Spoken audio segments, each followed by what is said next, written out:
Hani's killer, Janusz Walus, is a free man, but has his nearly 30-year imprisonment reformed him?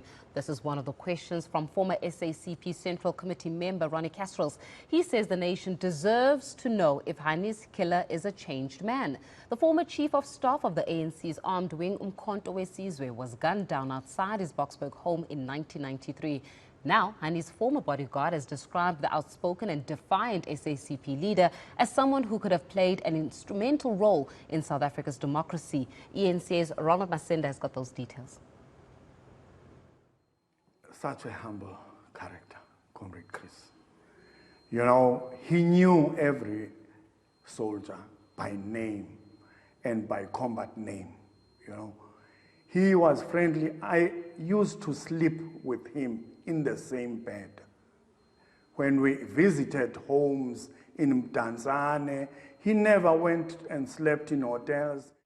Former bodyguard Pumlani says Chris Hani was a marked man who needed protection wherever he went.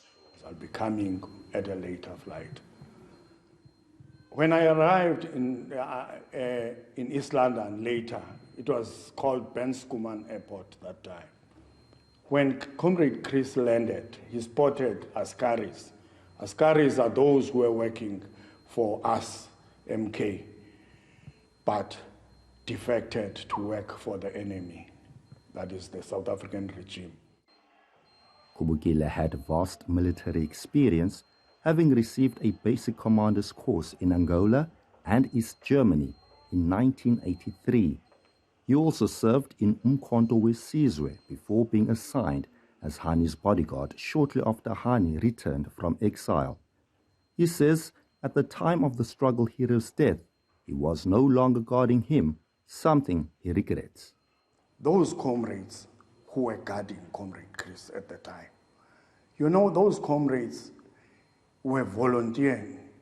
You know, they were there as volunteers. They were not deployed there by the ANC or by MK. They had deployed themselves. For Comrade Chris to say to them, hey, you can take leave on Easter, I can believe that because he was a very humble person and he wanted them to be with their families. And now the man who gunned him down is out on parole after spending nearly 3 decades behind bars. At the age of 69, many South Africans are curious as to know whether Janusz Walus regrets what he did. He could be feted as a hero there and make statements about how right he was in ridding the world of an arch-communist. At least in the prison system, there should be proof of the statements he makes and signs in terms of his convictions, showing, admitting that what he did was absolutely prime evil. And we don't see proof of that at present. Hani was killed 29 years ago, but he's still considered one of South Africa's greatest freedom fighters. Ronnie Kasrils, Mthatha.